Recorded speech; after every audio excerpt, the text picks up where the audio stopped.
Hello and welcome into the Thrive with Grace podcast. I'm so happy and pleased that you are joining us today, and I am ever so grateful. I'm your host, Kat, and it's such a pleasure. If you haven't already, please be sure to share my podcast with other individuals such as yourself that you feel will benefit from my channel. It means the world to me, and I'd love to hear your reviews as well. So today, without further ado, we're going to talk and finish up our session about healing after breakup. Today, we are going to speak on reclaiming your voice and remembering to love yourself, to meet your needs, not anyone else's, but yours specifically. Let's dive right in.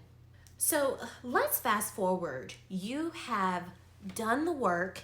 You've healed from this breakup, or let's say you are healing, because healing's not linear. It's not overnight or something that you can just snap your fingers and it's just going to happen. That's just not what healing looks like in a breakup of a relationship.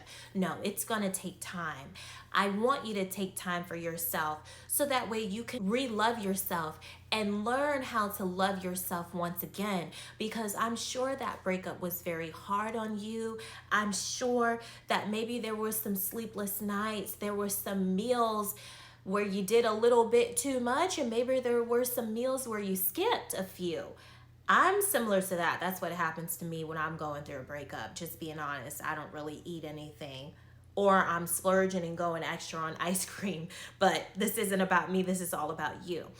Now that you've done the work, you've gone to therapy, you've done the praying, and you're feeling a little bit like yourself again, and you're brave enough to go back out there and start dating once again, I want you to make sure that you remember what makes you happy.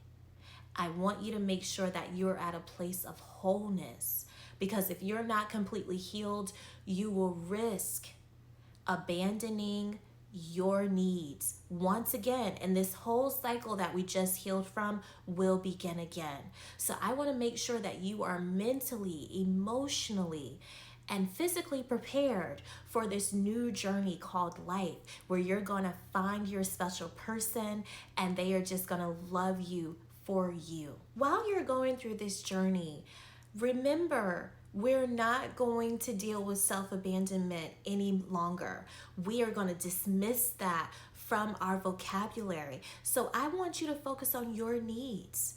I want you to remember that you have a voice, that your thoughts and your needs are just as valuable as the person you're entering into the relationship with.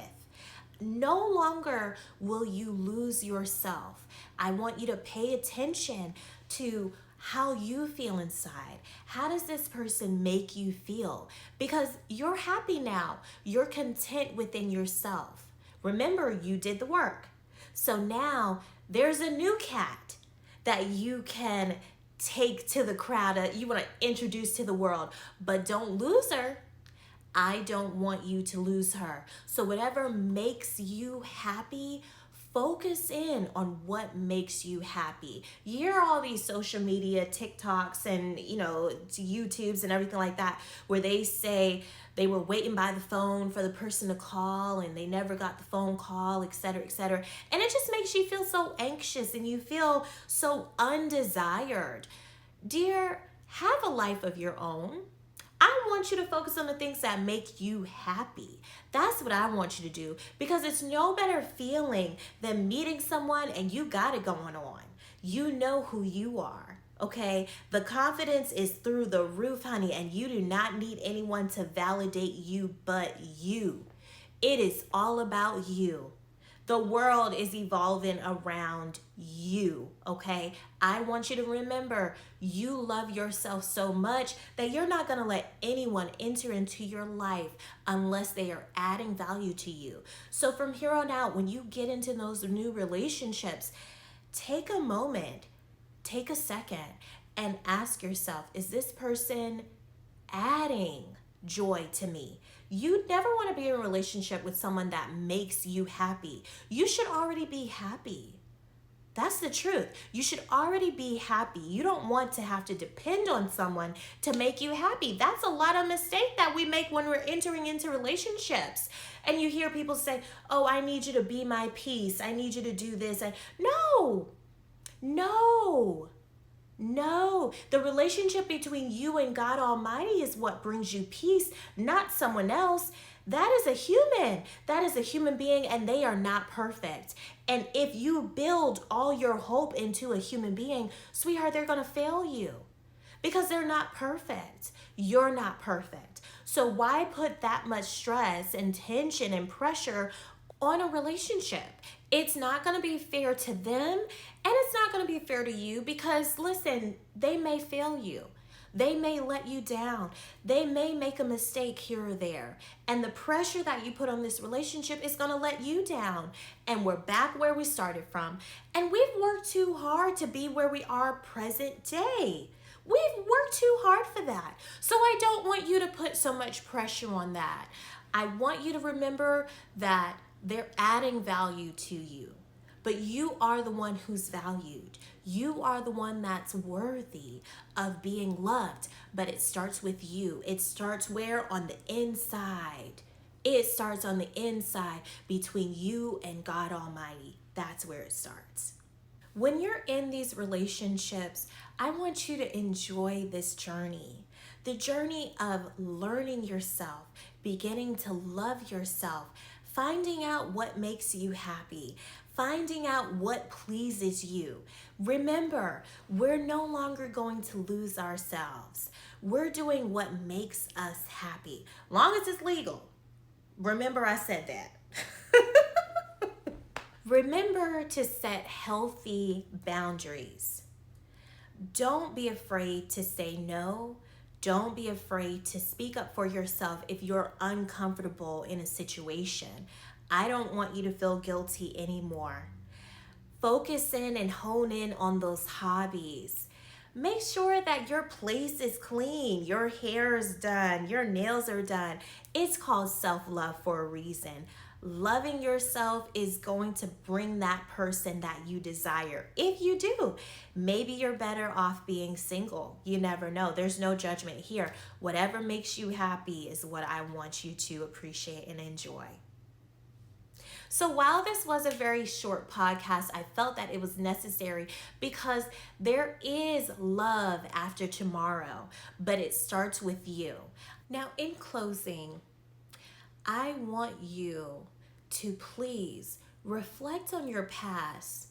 I want you to promise yourself that you're going to do the work, that you're not going to abandon yourself. You're going to envision and imagine the new version of yourself, the version of you that always puts themselves first, the version of you that pours into himself or herself first. You are not going to forget who you are, the things that you love. You're not going to abandon yourself. You're going to give yourself some love. You're going to pour into yourself first. Always remember that you are the most important person to you. Nothing wrong with making sacrifices at all. There will come times where you need to make sacrifices, but know the difference between making a sacrifice and putting yourself in the back burner, because that is not allowed and it should never happen again. I'm going to add on a journal that I want you to download. The journal is going to be free, just taking stock and reflecting on how you've been treating yourself and the actions that you can take, the good practices that you can make to enhance your life, to make it better than it was before. Because I never want you to go back to that old version of you where you felt like you didn't want to live any longer, like you didn't want to move forward because of a bad breakup. There's life after a bad breakup. There is love after a bad breakup. There's more to you than that relationship that you were in. And sweetheart, if they're the ones that left you, they didn't deserve you. And if you had to make the decision for yourself, your children, or your loved ones, they did not deserve you. They didn't deserve you. You deserve better. Remember to value yourself, to love yourself, to cherish yourself, because there is only one you and there will never be another. So I hope that you got something from this podcast. While I was encouraging you, I'm talking to myself also. I have to constantly remind myself and pour into myself and say, girlfriend, you got it going on, okay? Now remember, this podcast is for you. Don't forget to download that journal when it's available. And if no one told you today, remember, I love you. Peace.